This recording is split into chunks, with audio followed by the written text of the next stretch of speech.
හොඳයි මේ පාඩමේදී මම කතා කරන්න බලාපොරොත්තු වෙන්නේ correlation analysis එකක් අපි කොහොමද SPSS එකේදී කරගන්නේ කියලා. එතකොට මේ correlation සම්බන්ධ වෙනත් විස්තර සහ ඒකට අදාළ theories හැම එකක්ම අපි PDF එකක් විදිහට අප්ලෝඩ් කරලා තියෙනවා. PDF එකක් විදිහට හදලා අප්ලෝඩ් කරලා තියෙනවා Google Classroom එකේ. ඒක ඔයාලට රිෆර් කරන්න පුළුවන්. ඒක බලලා ඉවර වෙලා මේ ප්‍රැක්ටිකල් එක කරන්න ඉන්නේ. ඒ වගේම තමයි මේ ප්‍රැක්ටිකල් එකට මම අද යොදා ගන්න SAV ෆයිල් එක නැත්නම් SPSS ෆයිල් එකත් මේ වීඩියෝ එකත් සමගම ඇටච් කරලා තියෙනවා. ඒකත් ඔයගොල්ලෝ ඩවුන්ලෝඩ් කරගෙන ප්‍රැක්ටිකල් එක කරන්න පුළුවන්. හරිනේ. correlation analysis අපි ඉස්සෙල්ලා බලමු මේ correlation analysis එක අපි කරන්නේ කොයි වගේ අවස්ථාවලදීද කියලා. ඔයා දන්නවා අපි යම්කිසි රිසර්ච් එකක් හදද්දී නැත්නම් මොකක් හරි ප්‍රොජෙක්ට් එකකට අපි යම්කිසි analysis එකක් කරද්දී ඒකේ තියෙනවා විචල්යන් වර්ග දෙකක්.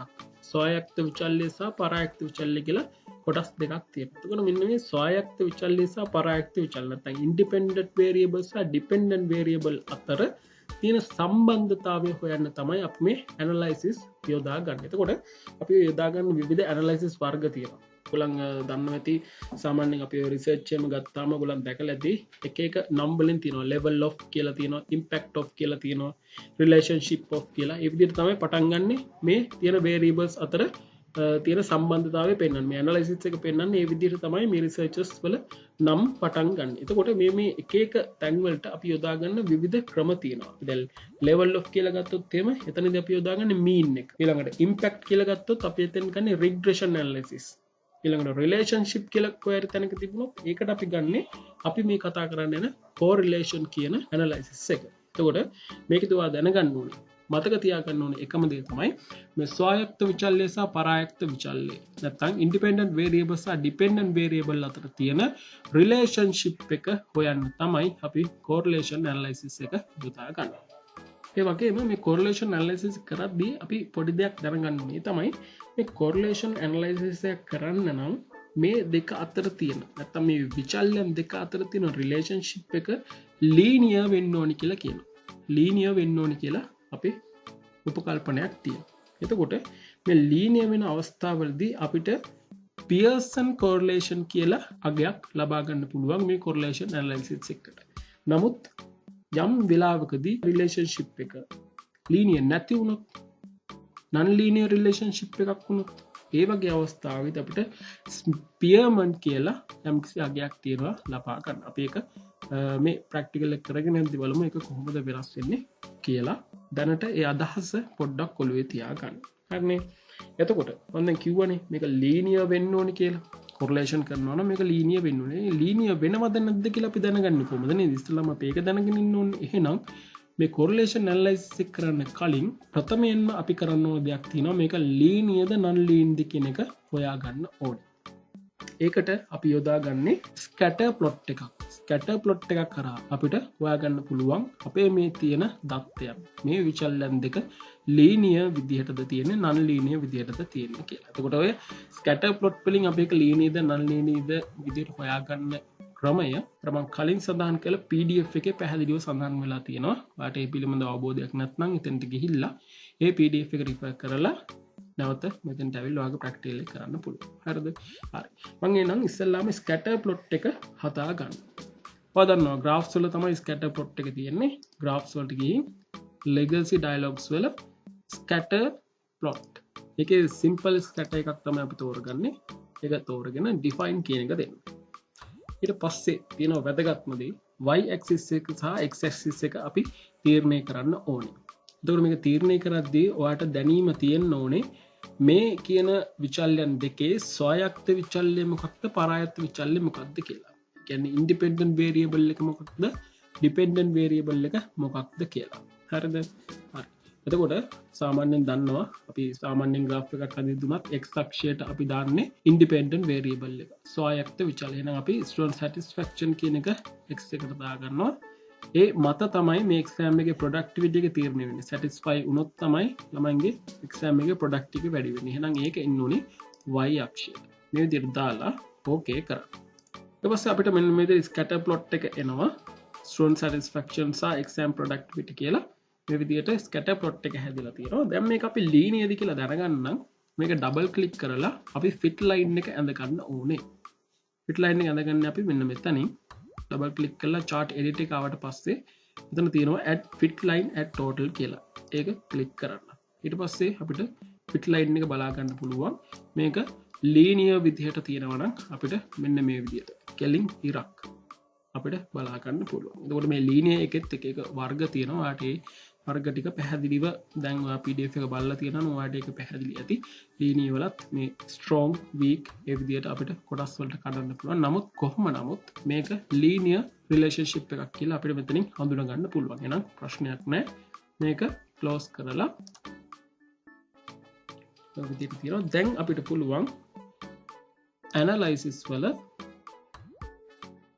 correlate කියන තැන bivariate කියන තැනට එන්න. bivariate ප්‍රශ්නයක් නෑ. අපි දැන් හොයාගෙන තියෙන්නේ මේක linear relationship එකක් තියෙන්නේ. අපිට එනම් Pearson කියන correlation එක දාගන්න පුළුවන් මෙතන. Pearson කියන එකට tick එක automatically වැටලා තියෙන්නේ. එහෙම වැටලා තිබුණ නැත්නම් Pearson කියන එකට tick එක දාගන්න. දාලා ඉවරලා මේ තියෙන variables දෙකම මේ පැත්තට දාන්න. දාලා ඉවරලා okay කරන්න විතරයි තියෙන්නේ. ඊට පස්සේ අපිට අපේ output file එකේ මෙන්න මේ විදිහට correlation එක අපිට හොයලා දක්වනවා. Pearson correlation එක මේක ඇඩියට නම් 0.924ක් තියෙනවා. ඒ වගේම තමයි මේකේ අපි අපේ analysis එකට අපි යොදාගෙන ඉන්නේ hypothesis එකක් නිර්මාණය කරනවා නම් ඒ hypothesis එක prove කරන්න අපි යොදා ගන්න ඕනේ significant value එක. ඒ පිළිබඳව ඔයාට අවබෝධයක් තියෙනවා. ඒක ප්‍රශ්නයක් නෑ. එතකොට මේකේ significant value එක තියෙන්නේ බිඳුවයි. එතකොට අපි මේ correlation එකට අදාළව hypothesis එකක් ලියනවා නම් මෙන්න මේ විදිහට තමයි අපි ලියන්න ඕනේ. H note එක විදිහට අපි ගන්න ඕනේ there is no relationship කියලා. H1 එක විදිහට තමයි there is a relationship කියලා ගන්න. ඒකට ඔයා දන්නවා rejection criteria එක මොකක්ද? Reject H note if the significant value is less than 0.05. එහෙනම් දැන් මෙතන තිබ්බ significant value එක කීයද? බිඳුවයි. ඒ කියන්නේ 0.05ට වඩා අඩුයි. එහෙනම් H note එක reject වෙනවා. මේක reject වෙලා යනවා. එතකොට ඉතුරු වෙන්නේ මොකද්ද? H1 කියන එක. There is a relationship. අපි hypothesis එක නිර්මාණය කරද්දී මෙතන මේ කියන ස්වායක්ත විචල්‍ය සහ පරායක්ත විචල්‍ය අතර සම්බන්ධතාවයක් තියෙනවා කියලා. ඉතින් ওই විදිහට තමයි අපි තාමත්ම සරලම ආකාරයට අපි correlation එකක් සිදු කරගන්නේ. එතකොට ඔයාලට ප්‍රශ්නයක් එන්න පුළුවන් මේ විචල්‍යන් දෙක අතර තියෙන සම්බන්ධතාවය linear නොවුනොත් අපි මොකක්ද කරන්න කියලා. එතකොට මම කලින් සඳහන් කරා ඒක linear නොවුනොත් අපි Pearson නෙමෙයි Pearman කියන ටෙස්ට් එක අපි යොදා ගන්නවා කියලා. මම ඒක මෙන්න මේ විදිහට වෙනම උදාහරණයක් අරගෙන පැහැදිලි කරනවා. හොඳයි. මේ online advertising SAV කියන ෆයිල් එක තමයි මම මේ Spearman එකට අදාළව අපි කොහොමද correlation එක සිදු කරගන්නේ කියන දේ ඔයගලන්ට පෙන්නන්න උදාහරණයක් විදිහට ගන්න. ඒකට මේ ෆයිල් එකත් ඔයගලන්ට මම මේ වීඩියෝ එකත් එක්කම අප්ලෝඩ් කරලා තියෙනවා. try කරලා බලන්න පුළුවන් ඔයගලන්ගේ practical එක. හරි. ඉතින් අපි බලමු දැන් මේකේ relationship එක linear ද non linear ද කියලා. නේද? ඒක මතනේ අපි තීරණය කරන්න ඕන අපි Pearson ද ගන්න Spearman ද කියලා. දැන් අපි ඉස්සෙල්ලාම සුපුරුදු විදියට graphs වලට ගිහිල්ලා legacy dialogs scatter plot එක හරහා මේක define කරගමු. එතකොට මේකෙත් ස්වායක්ත විචල්‍ය පරායක්ත විචල්‍ය අපි හඳුනා ගන්න ඕනේ. advertising මත තමයි sales depend වෙන්නේ. එහෙනම් advertising කියලා කියන්නේ ස්වායක්ත විචල්‍ය, sales කියලා කියන්නේ පරායක්ත විචල්‍ය. එහෙනම් මම advertising එක x අක්ෂයටත් sales y අක්ෂයටත් මේ විදිහට දාගෙන okay කරනවා. ඊට පස්සේ මට මේ විදිහට scatter plot එක එනවා. අපිට බලපු ගමන්මත් කියන්න පුළුවන් අර කලින් වගේ සරල රේඛීයව නෙමෙයි මේක විහිදලා තියෙන පොඩ්ඩක් කර්ව් වෙලා තියෙනවා. නමුත් අපි එතනින් තීරණය කරන්න අවශ්‍ය නැහැ. අපි ඩබල් ක්ලික් කරලා මේ fit line එක ඇඳගෙනම බලමු. මේක කොහොමද තියෙන්නේ කියලා. හරි. මේක linear විදිහට දාලා අපිට බෑ. මොකද ගොඩක් මේ එළියට ගිහිල්ලා තියෙනවා මේ scatters. අපි quadratic විදිහට දාගන්න ඕනේ. දාලා apply කරලා බලමු. එතකොට ඔන්න හරියට අපේ line එක එනවා. ඒ කියන්නේ මේක අපිට ගන්න පුළුවන් non linear relationship එකක් විදිහට. එතකොට මේ non linear වලත් weak strong කියලා කොටස් තියෙනවා. මම අර කලින් කිව්ව විදිහටම ඒක ඔයාලට බලා ගන්න පුළුවන් PDF එක අපි අප්ලෝඩ් කරලා තියෙනවා. ඒකෙදි මේ විස්තර හැම එකක්ම තියෙනවා. හරිද? එතකොට ඔන්න මම තහවුරු කරගත්තා මේක non linear relationship එකක් තමයි තියෙන්නේ කියලා. දැන් මම යන්න ඕනේ analyze, correlate, bivariate, Pearson කියන එක දැන් මට ගන්න හැකියාවක් නැහැ. මම ගන්න Spearman කියන එක. Pearson කියන එක අයින් කරලා Spearman කියන එක අරගෙන මේ variable දෙකම එතෙන්ට දාලා කලින් විදිහටම ඕකේ කරා.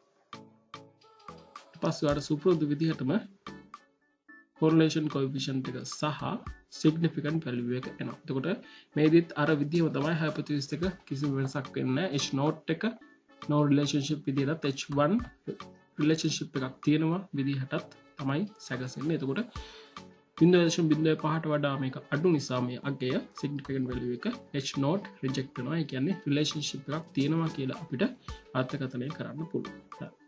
නමුත් මේකෙදි තව ඔප්ෂන් එකක් අපිට ගන්න පුළුවන්. දැන් මෙතන මේ non-linear වෙනවා හන්දනේ අපි ස්පියර්මන් ගන්නෙ. අපිට පුළුවන් අපේ මේ තියෙන variables linear කරගන්න. ඉස්සෙල්ලා linear කරගෙන Pearson එකට දාලා අපිට අර කලින් විදියටම ඕන්න මේ analysis එක කරන්නත් පුළුවන්. ඒකට අපි පොඩි වැඩක් කරන්න ඕනේ. තමයි මේක ඔප්ෂන් එකක් කරන්නේ. මේක කරන්න අවශ්‍යම කියලා නෙමෙයි මේක ඔප්ෂන්. හරිද? මේ විදිහට ඕනනම් ඔයාලට ඔයාගේ analysis එක කරන්න පුළුවන්. එතකොට එහෙම කරගන්නේ අපි මේ variable දෙකේ ස්වායත්ත විචල්‍යය මගින් අපි තවත් විචල්‍යයක් නිර්මාණය කරගන්නවා. linear විචල්‍යයක් නිර්මාණය කරගන්න. linear variable එකක් අපි නිර්මාණය කරගන්න. අපි බලමු ඒක කොහොමද කරන්න කියලා. අපි දන්නවා අලුතෙන් විචල්‍යයක් අපි නිර්මාණය කරනවා නම් අපි යන්න ඕනේ transform වල compute variable කියන තැනට. compute variable එකට ගිහිල්ලා මම අලුතින් variable එකක් හදනවා. මෙන්න මේ විදිහට. මම ඔයගොල්ලන්ට මතක හිටින්නත් පහසු වෙන මේ log කියන නම යොදා ගන්නවා. මොකද හේතුව තමයි log advertising කියලා දාන්නම්කෝ. ඔය විදිහට දානවා. මේ log කියන වචනේ භාවිත කරන හේතුව තමයි මං පොඩි සමීකරණයක් යොදා ගන්නවා. මෙන්න මෙතනින් පොඩි ෆන්ක්ෂන් එකක් යොදා ගන්නවා log 10 කියලා. ඒ log 10 එක හරහා තමයි අපි මේ තියෙන දත්ත ටික linear විදියට convert කරගන්නේ. මේ arithmetic කියන තැන තියෙනවා log 10 කියලා ෆන්ක්ෂන් එකක්. මේක ඩබල් ක්ලික් කරලා මම මෙතෙන්ට ගන්නවා. ඊට පස්සේ මේ ෆන්ක්ෂන් එකට මම online advertising කියන මේ මගේ variable එක නැත්නම් ස්වායත්ත විචල්‍ය independent variable එක මම මේක ඇතුළට දාගන්නවා. මේ ෆන්ක්ෂන් එකට apply කරනවා. මේක කරලා ඉවර වෙලා මේකදී සිද්ධ වෙන දේ තමයි මේ non linear මේක තියෙන්නේ. මේක linear බවට පත්වීමක් තමයි සිද්ධ වෙන්නේ. මේක මම ඕකේ කරා. ඊපස්සේ මට බලා ගන්න පුළුවන් log advert කියලා මම දීපු විදිහට මගේ අලුතෙන් විචල්‍යයක් නිර්මාණය වෙලා තියෙනවා. දැන් මම graphs වලට ගිහිල්ලා legacy dialogs වල scatter plot එකක් නිකන් අපි ඇඳලා බලමු. මේක reset කරලා දැන් දාන්න ඕන මම log advert කියන එක තමයි x axis එකට. මොකද ඒක මගේ අලුත් ස්වායත්ත විචල්‍ය නිසා මේක දානවා y axis එකට. දාලා ඕකේ කරමු. දැන් බලන්න අර කලින් plot එක වගේ නෙමෙයි. දැන් මේක linear විදිහට අපිට පෙන්නනවා. බලමු fit line එකත් ඇඳලා අපිට linear විදිහට ගන්න පුළුවන්. quadratic එකට දැම්මා කියලා ඒක ලොකු වෙනසක් වෙන්නේ නැහැ. ඔයාලට පේනවා. ඒ කියන්නේ අපිට මේක linear විදිහට ගන්න පුළුවන්. linear විදිහට ගත්තට ඒක ප්‍රශ්නයක් නැහැ. හරි. එහෙනම් දැන් අපි සුපුරුදු විදිහට analyze correlate bivariate මේක අයින් කරනවා. අපි online advertising කියන එක අයින් කරලා log advert කියලා අලුතෙන් හදාගත්ත එක දාලා Pearson කියන එක දැන් අපිට යොදා ගන්න පුළුවන්. Spearman අවශ්‍ය නැහැ Pearson. මොකද අපි මේක linear කරගත්ත නිසා. දාලා okay කරා. ඊට පස්සේ අපිට මේ විදිහට උත්තරේ ලබා ගන්න පුළුවන් Pearson. ඊට පස්සේ ඔයා hypothesis එකට මේ අදාළ value එක දාලා ඔයාගේ hypothesis එක develop කරගෙන ගිහලා මේක prove කරන්නයි තියෙන්නේ. හරිනේ. ඉතින් ඔන්න ඔය විදිහට තමයි අපි correlation analysis එකක් SPSS කියන software එක හරහා සිදු කරගන්න. එතකොට මෙහිදී මම ක්‍රම 3ක් කියලා දුන්නා. එකක් තමයි මම පොඩ්ඩක් summarize කරන්න. මේ විචල්‍යයන් දෙක අතර තියෙන සම්බන්ධතාවය linear නම් අපිට Pearson correlation එක යොදා ගන්න පුළුවන්. ඒක non linear නම් අපිට Spearman යොදා ගන්න පුළුවන්. එහෙම නැත්නම් ඒකට option එකක් විදියට අපේ ස්වායත්ත විචල්‍ය නැත්නම් independent variable එක අපි log 10 හරහා convert කරගෙන ඒ දෙක අතර තියෙන සම්බන්ධතාවය linear බවට පත් කරලා නැවත Pearson කියන එක යොදාගෙන අපි analyze කරන්න පුළුවන්. ඔය කියන ටික තමයි අපි correlation වලදී SPSS වලදී සිදු කරගන්නේ.